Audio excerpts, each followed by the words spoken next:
अस्सलामु अलैकुम वरहमतुल्लाहि वबरकातुह। अल्हम्दुलिल्लाहि वकफ़ा वसलामुन अला इबादिहिल्लज़ीना इस्तफ़ा अम्मा बअद। अऊज़ु बिल्लाहि मिनश शैतानिर रजीम। बिस्मिल्लाहिर रहमानिर रहीम। क़ुल इन्न सलाती व नुसुकी व महयाय व ममाती लिल्लाहि रब्बिल आलमीन ला शरीक लह व बिज़ालिका उमिरतु व अना अव्वलुल मुस्लिमीन। सदक़ल्लाहुल अज़ीम।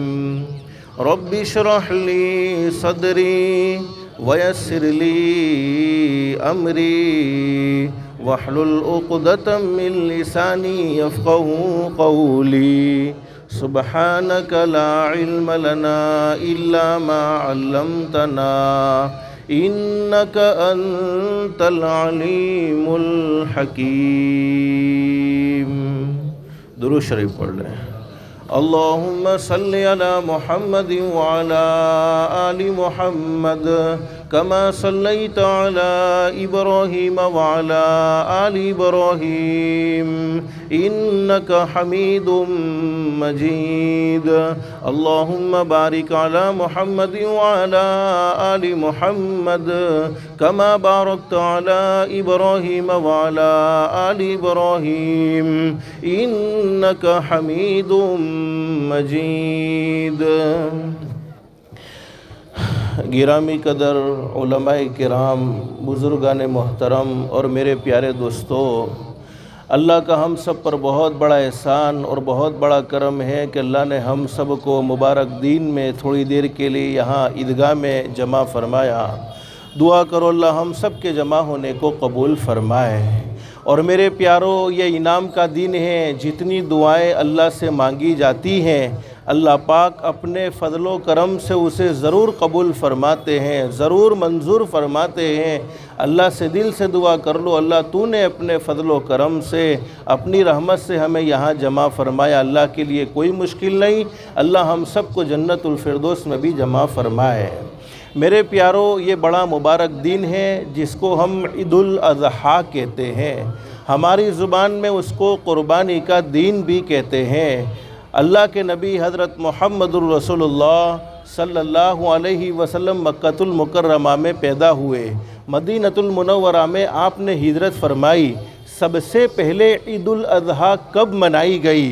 और इस दिन में हम दो नबियों की याद को ताज़ा करते हैं, हज़रत इब्राहीम अलैहिस्सलातु वस्सलाम और हज़रत इस्माईल अलैहिस्सलातु वस्सलाम। और मेरे प्यारों, हम जब इस्लामी महीनों का जायज़ा ले लें तो इस्लामी महीने की शुरुआत मुहर्रम के महीने से होती है और इस्लामी महीना ख़त्म ज़िल हिज्जा के महीने में होता है। मुहर्रम महीने की तारीख़ को हम देखें, मुहर्रम महीने की हिस्ट्री को देखें तो क़ुरबानी ही क़ुरबानी हमें नज़र आती है। यानी अल्लाह के हुक्म पर अपना सब कुछ कुर्बान कर देना।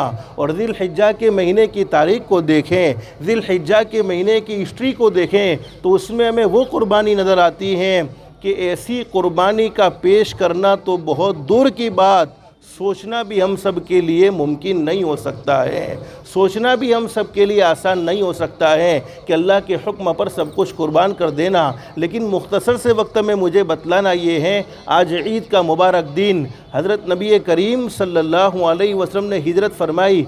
हिजरत के दूसरे साल में अल्लाह के नबी हज़रत मुहम्मदुर रसूलुल्लाह सल्लल्लाहु अलैहि वसल्लम की एक गज़वे से वापसी हुई और 9 ज़िलहिज्जा को कुरान करीम की आयत करीमा नाज़िल हो गई। फ़सल्लि लिरब्बिका वन्हर। अल्लाह के नबी हज़रत मुहम्मदुर रसूलुल्लाह सल्लल्लाहु अलैहि वसल्लम से अल्लाह रब्बुल आलमीन ने फरमाया, मेरे महबूब नमाज़ पढ़िए और क़ुरबानी कीजिए। हज़रत नबी करीम सल्लल्लाहु अलैहि वसल्लम ने हिजरत के दूसरे साल 10वीं ज़िलहिज्जा को ईदगाह में नमाज भी अदा फरमाई और अपने हाथों से क़ुरबानी की। और हज़रत नबी करीम सल्लल्लाहु अलैहि वसल्लम ने उम्मत को ये पैगाम दिया, मेरे उम्मतियों तुम्हें भी क़ुरबानी करनी होगी। आज बहुत से लोग हमें हमें कहते हैं कि तुम कुर्बानी क्यों करते हो, क्या तुम्हारे दिल में रहम नहीं है, क्या तुम्हारे दिल में नरमी नहीं है। मेरे प्यारो, हमसे ज़्यादा रहम करने वाला तो हमारा पैदा करने वाला अल्लाह है। नाऊज़ बिल्लाह, हमारा पैदा करने वाला अल्लाह कभी भी हमें जुल्म का हुक्म नहीं दे सकता है, बल्कि कुरान करीम में मौजूद है और हदीस शरीफ में भी मौजूद है। अल्लाह रब्बुल आलमीन फरमाते, सुन लो मेरे बंदो, मैंने जुल्म अपने ऊपर भी हराम कर दिया है और अपने बंदों पर भी हराम कर दिया है। जिस रब ने अपने बंदों पर जुल्म को हराम किया हो, वो रब क्या नाऊज़ बिल्लाह जुल्म का हुक्म दे सकता है। हम कुर्बानी करते हैं अल्लाह को राज़ी करने के लिए, कुर्बानी करते हैं हज़रत नबी करीम सल्लल्लाहु अलैहि वसल्लम के हुक्म को सामने रखते हुए। हमारे दिल में मखलूक की मोहब्बत नहीं है, ऐसा बिल्कुल नहीं है, बल्कि ये ज़बा करना, ये कुर्बानी करना सिर्फ अल्लाह को राज़ी करना मकसूद है। वरना अगर मोहब्बत हमारे दिल में हर एक की है और यही बात हमें समझ में आती है कि किसी पर जुल्म नहीं करना चाहिए, तो मेरे प्यारों फिर ज़मीन पर चलना भी छोड़ देना चाहिए। इसलिए कि हम जिस ज़मीन पर चलते हैं उस ज़मीन पर हज़ारों कीड़े मकोड़े होते हैं और हमारे चलने की वजह से वो मर जाते हैं, हमें इसका एहसास भी नहीं होता है। और साइंस कहती है, आप जो पानी पीते हैं, मैं जो पानी पीता हूँ, उस पानी में भी जरासीम होते हैं और वो ज़िंदा होते हैं। जब हम पीते हैं तो हमारे पीने की वजह से वो जरासीम भी मर जाते हैं। हम जो सब्ज़ियाँ खाते हैं, वो सब्ज़ियाँ जब सब्ज़ियाँ लाते हैं तो उस पर भी जरासीम होते हैं। जब हम वो खाते हैं तो हमारे खाने की वजह से वो मर जाते हैं। तो मेरे प्यारों में असल बतलाना ये चाहता था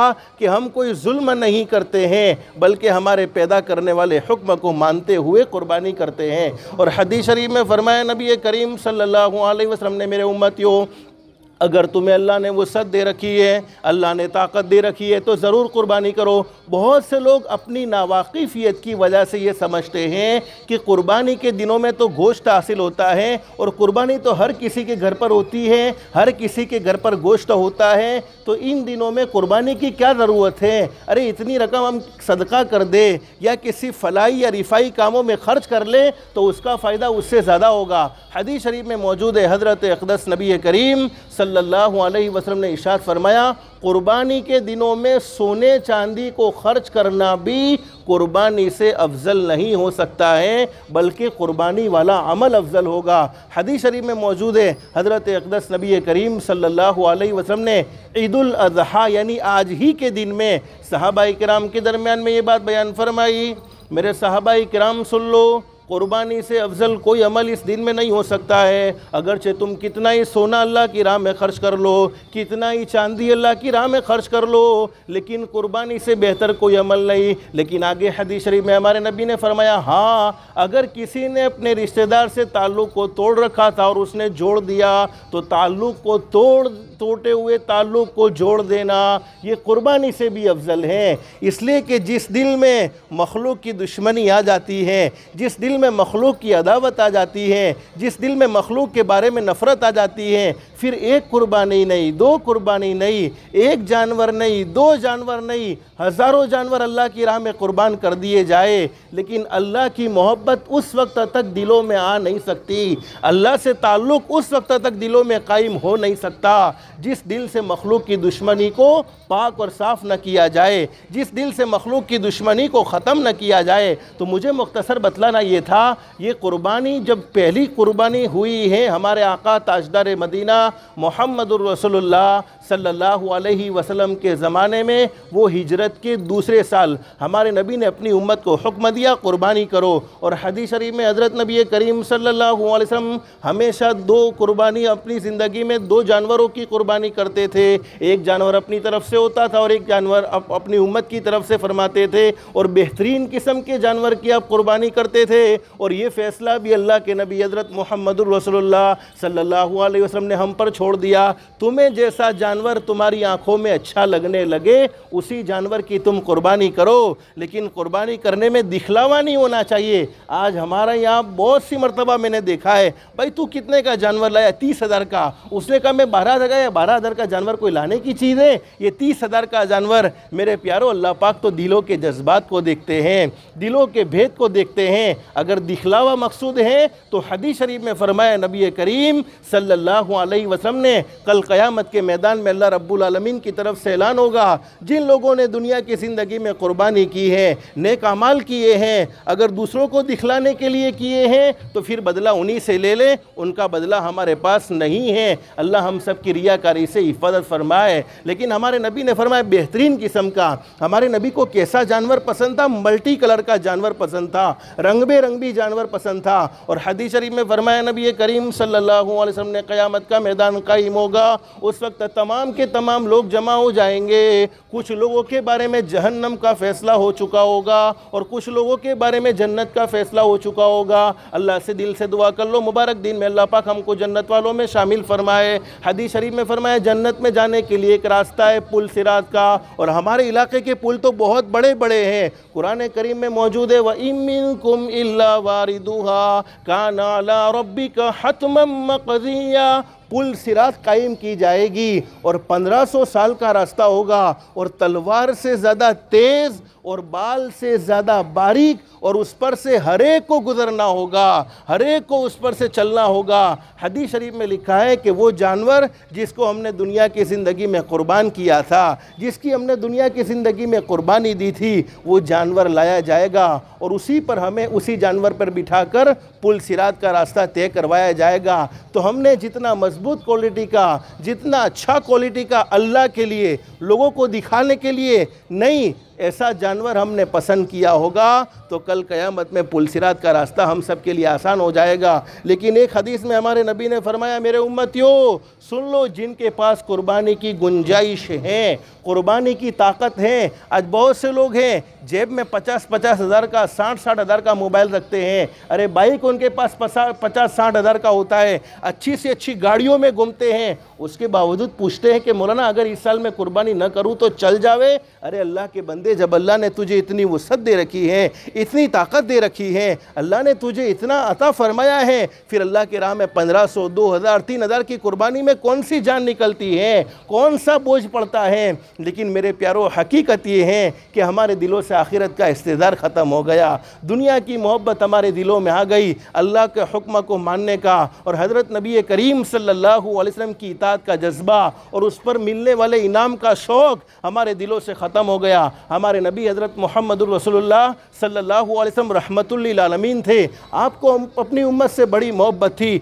हमेशा उम्मत के बारे में मोहब्बत का मामला किया है, हमेशा उम्मत के बारे में हमारे हज़रत अक़दस सल्लल्लाहु अलैहि वसल्लम को फ़िक्र रही है कि मेरी उम्मत का हर आदमी कामयाब हो जाए, मेरी उम्मत का हर आदमी जन्नती बन जाए, मेरी उम्मत का कोई आदमी जहन्नम में जाने वाला ना बने। लेकिन हमारे नबी ने कितना सख्त गुस्से का इजहार फरमाया, सुन लो मेरे उम्मतियों, जिनको अल्लाह ने वसअत दे रखी है, जिनको अल्लाह ने ताकत दे रखी है, उसके बावजूद वो कुर्बानी नहीं करते हैं, उसके बावजूद वो अल्लाह की राह में जानवर को कुर्बान नहीं करते हैं। हमारे नबी ने फरमाया कि उसका मेरे दीन से कोई ताल्लुक़ नहीं, न उसे ईदगाह में आने की इजाज़त है, बल्कि उसका मेरे मज़हब से भी कोई ताल्लुक़ नहीं। तो इससे अंदाज़ा लगा लेना चाहिए कि हमारे नबी रहमतुल लिल आलमीन होने के बावजूद कुर्बानी न करने पर इतना सख्त गुस्से का हमारे नबी हज़रत मुहम्मदुर रसूलुल्लाह सल्लल्लाहु अलैहि वसल्लम ने इजहार फरमाया है। अल्लाह हम सब की कुर्बानी को कबूल फरमाए,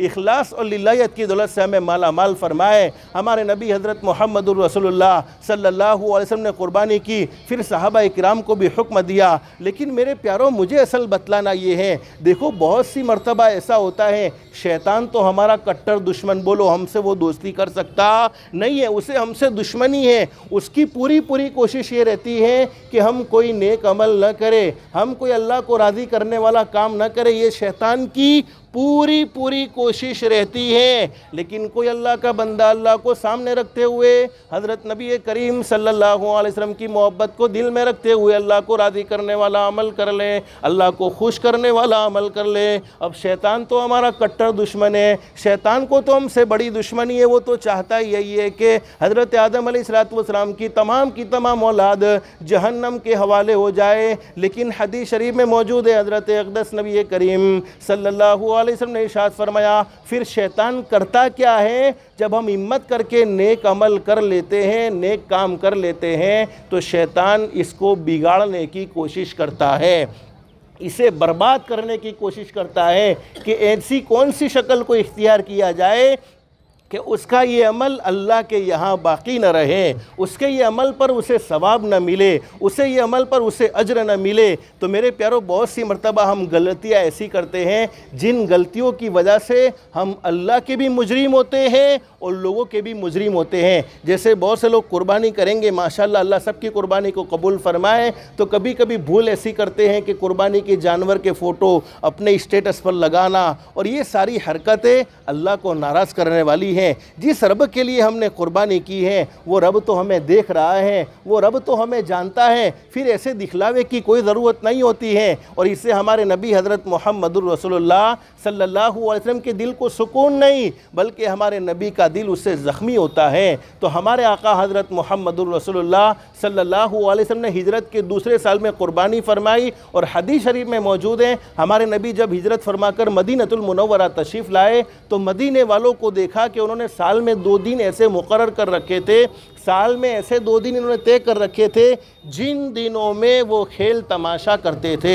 हज़रत नबी करीम सल्लल्लाहु अलैहि वसल्लम ने मदीने वालों से पूछा, ओ मदीने वालों, ये 2 दिन तुमने कैसे मुकर्रर किए हुए हैं जिनमें तुम खेल तमाशा करते हो? मदीने वालों ने कहा, अल्लाह के नबी, हम ज़माना जाहिलियत में इन 2 दिनों को त्यौहार के तौर पर मुतय्यन किए हुए हैं और इन 2 दिनों में खेल तमाशा करते हैं। हमारे नबी हज़रत मुहम्मदुर रसूलुल्लाह सल्लल्लाहु अलैहि वसल्लम ने इरशाद फरमाया, उससे बेहतरीन 2 दिन अल्लाह पाक ने तुम्हें अता फरमाए हैं। एक ईदुल अज़हा जो आज का दिन है, और रमज़ान के बाद जो ईद आती है उसको ईदुल फित्र कहते हैं। बस हमारे साल में सिर्फ 2 ही त्यौहार हैं, और ये 2 त्यौहार हमने अपनी मर्ज़ी से मुकर्रर नहीं किए हैं, हमने अपनी मर्ज़ी से तय नहीं किए हैं। हमारे आका ताजदार मदीना मुहम्मदुर रसूलुल्लाह सल्लल्लाहु अलैहि वसल्लम ने अपनी उम्मत के लिए मुकर्रर फरमाए हैं। लेकिन मुझे असल बतलाना ये है, हज़रत इब्राहीम अलैहिस्सलाम ने हज़रत इस्माइल अलैहिस्सलाम की कुर्बानी अल्लाह के सामने पेश कर दी, और इतने बड़े जज्बात अल्लाह को दिखला दिए कि अल्लाह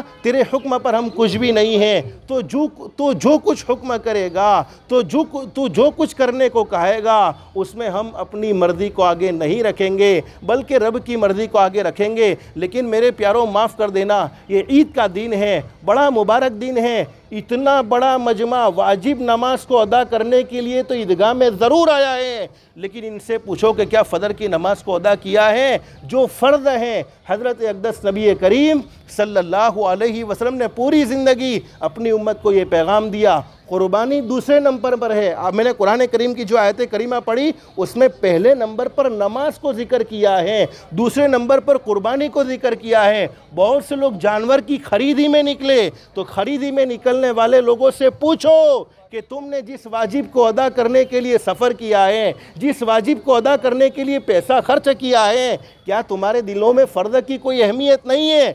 जाते जाते मुझे बहुत से लोगों ने बताया, मौलवी साहब नमाज कैसे पढ़े, बकरा कपड़े पर टच हो गया था, बकरे को छू लिया था, अरे जानवर को छू लिया था, अब हम कैसे नमाज अदा करें? मेरे प्यारो, ये कौन सा इंसाफ है? ये कौन सा अल्लाह के नबी हज़रत मुहम्मदुर रसूलुल्लाह सल्लल्लाहु अलैहि वसल्लम से मोहब्बत का जज्बा है कि एक वाजिब को अदा करने के लिए फ़र्ज़ को छोड़ दिया जाए? और आज के दिन में भी बहुत से ऐसे होंगे जिनको फ़र्ज़ अदा करने की तौफीक नहीं हुई। लेकिन मेरे प्यारो, आज के दिन में अल्लाह से माफ़ी मांग लो। फ़जर की नमाज में हम अपनी मर्ज़ी से नहीं गए, ये मत सोचो कि मैं मस्जिद में नहीं गया हूँ, मैंने अपनी मर्ज़ी से नमाज नहीं पढ़ी है। मेरे प्यारो, जो बंदा अल्लाह की नज़रों से गिर जाता है, अल्लाह पाक उस बंदे से नेक अमल की तौफीक छीन लेते हैं। हम अपनी मर्ज़ी के ख़िलाफ़ किसी को अपने घर में आने नहीं देते, बल्कि जिससे मोहब्बत होती है, जिससे प्यार होता है, उसी को अपने घर में आने की दावत देते हैं। तो वो करीम अल्लाह, वो रहीम अल्लाह, जो बड़ा बादशाह है, बड़ा ताकत वाला है, बड़ा कुदरत वाला है, वो अपने घर में उसी को आने देता है जिससे मोहब्बत करता है। तो इसलिए अल्लाह से माफ़ी मांगने की ज़रूरत है कि वाजिब को अदा करने में हमारे फ़र्ज़ न छूटे। बहुत से लोग ईद के दिन खुशी होती है, उलमा जानते हैं ईद को ईद इसीलिए कहते हैं, ईद अरबी ज़ुबान का एक लफ्ज़ है जिसके माना बार बार लौट कर वापस आना। ईद को ईद इसीलिए कहते हैं कि कि ईद तो हर साल वापस लौट कर आती है, लेकिन उसके मनाने वाले हमेशा नहीं रहते हैं, बल्कि कहीं न कहीं अल्लाह पाक ने उनके लिए मुक़द्दर रखा होता है कि वो दुनिया से रुखसत हो चुके होते हैं। मालूम नहीं है हमारी आखिरी ईद, अल्लाह ही जानता है। बस जब भी दुनिया से जाना हो, अल्लाह ईमान वाली, कलमे वाली, आफ़ियत वाली मौत हमें नसीब फरमाए। और अगर ईमान वाली मौत चाहते हैं, कलमे वाली मौत चाहते हैं, आफ़ियत वाली मौत चाहते हैं, अल्लाह की रज़ा वाली मौत चाहते हैं, जन्नत के मुस्तहिक़ होकर मरना चाहते हैं, तो मेरे प्यारो ज़िंदगी में 5 वक्त की नमाज का अहतमाम ज़रूर करो। नमाज पढ़ने की बरकत से अल्लाह पाक मौत के वक्त ज़रूर कलमा नसीब फरमाएगा। दुनिया की उलझनों से भी अल्लाह पाक राहत नसीब फरमा देगा और आखिरत की तकलीफ़ों से भी अल्लाह पाक महफूज फरमाएगा। लेकिन बहुत से हमारे मुसलमान हैं जिन्हें नमाज जैसे अहम फरीज़े की अहमियत नहीं है, उनके सामने दूसरे और मसाइल को क्या जिक्र किया जाए। इस लिहाज से बैठने वाले तमाम अहबाब को ये नीयत करनी है कि 5 वक्त की नमाज ज़रूर करेंगे। एक ज़रूरी मसला, बहुत से लोग क्या करते हैं, हमारे माँ बाप की कुर्बानी, हमारे माँ बाप के हम पर बहुत बड़े एहसानात हैं, बल्कि अल्लाह के एहसान के बाद अगर सबसे ज़्यादा किसी का हम पर एहसान है तो हमारे माँ बाप के एहसानात हैं। और हज़रत अक़दस नबी करीम सल्लल्लाहु अलैहि वसल्लम के एहसानात हमारे माँ बाप से भी ज़्यादा हम पर हैं। बहुत से लोग अल्लाह के नबी की कुर्बानी करते, करनी चाहिए, ज़रूर करनी चाहिए, अल्लाह ने वुसअत दे रखी है। अपने मरहूमीन की कुर्बानी करते हैं, करनी चाहिए, अपने माँ बाप की कुर्बानी करते हैं, करनी चाहिए। लेकिन बहुत से लोग अपनी कुर्बानी को छोड़ देते हैं। मुझे कहा भाई मौलाना कि मैं अपने माँ बाप की कर लेता हूँ, बाकी अपनी कुर्बानी का अपने कोई ठिकाना होता नहीं है। तो मेरे प्यारो, पहले अपनी कुर्बानी ज़रूरी है, अपनी कुर्बानी का वाजिब नहीं छोड़ना चाहिए, इसका गुनाह ज़्यादा है। पहले अपनी कुर्बानी हो, अगर वाजिब है फिर अपने माँ बाप की भी कर सकते हैं, हज़रत अक़दस नबी करीम सल्लल्लाहु अलैहि वसल्लम की ज़ाते गिरामी की भी कर सकते हैं। तो ये कुछ ज़रूरी बातें आपके सामने रखी हैं। अल्लाह से दिल से दुआ कर लो, अल्लाह हम सब की दुनिया भी बेहतर से बेहतर बनाए, आखिरत भी बेहतर से बेहतर बनाए। ऐसी कोई गलतियाँ हमसे नहीं होनी चाहिए कि हमारे भाइयों को हमसे तकलीफ़ हो, न गंदगी का कोई अहतमाम हो, बल्कि सफाई सुथराई का ख़ास तौर पर अहतमाम करना चाहिए। हदीस शरीफ में है कि पाकी आधा ईमान है, तो पाकी आधा ईमान वाली हदीस को सामने रखना चाहिए। हमारे कोई मुल्क के भाइयों को कोई तकलीफ़ का हमारी ज़ात से सामना न करना पड़े। जिसने अपनी ज़िंदगी में 2 काम कर लिए, सिर्फ 2 काम, बोलो कितने काम, सिर्फ 2 काम। नंबर 1, 5 वक्त की नमाज का अहतमाम। नंबर 2, जिसने अपनी ज़ात से किसी को दुख नहीं पहुँचाया, उससे अच्छा इंसान इस रुए ज़मीन पर कोई नहीं हो सकता है। दुनिया वाले उसे अच्छा कहे न कहे, पैदा करने वाला अल्लाह कहेगा मेरा बंदा तेरी ज़ात से कोई दुखी नहीं है और तेरी ज़िंदगी में 5 वक्त की नमाज का अहतमाम है, तो तुझसे अच्छा आदमी कोई नहीं हो सकता है। तो मेरे प्यारों, कोई तकलीफ़ हमारी ज़ात से न पहुँचे और ख़ास तौर पर अपनी कुर्बानी के फ़ोटो को स्टेटस पर लगा कर लोगों में वायरल करना। मैंने अक्सर कहा है जुमा के अंदर भी कि हम जब भी इंटरनेट का, मोबाइल का इस्तेमाल करते हैं, अगरचे हम ये समझते हो कि ये इस्तेमाल हमारी हद तक है, हमारी आंखों तक महदूद है, ऐसा नहीं है मेरे प्यारों। हम जितना भी इस्तेमाल करते हैं सारा रिकॉर्ड उनके पास मौजूद होता है। तो ऐसी कोई गलती न करे जिसकी वजह से हमें भी परेशानी का सामना करना पड़े और हमारी वजह से दूसरों को भी परेशानी का सामना करना पड़े। अल्लाह पाक हमें इन बातों पर अमल की तौफीक नसीब फरमाए, दुनिया भी बेहतर से बेहतर बनाए, आखिरत भी बेहतर से बेहतर बनाए। अल्लाह के अहकाम के मुताबिक, हज़रत नबी करीम सल्लल्लाहु अलैहि वसल्लम के तरीक़े के मुताबिक ज़िंदगी गुजारने की तौफीक व सआदत नसीब फरमाए। अल्लाह पाक हम सबको कहने सुनने से ज़्यादा इखलास, इस्तिखलास और इस्तिकामत के साथ अमल की तौफीक नसीब फरमाए। आमीन या रब्बल आलमीन। व आखिरु दावाना अनिल हम्दुलिल्लाहि रब्बिल आलमीन। अस्तगफिरुल्लाह।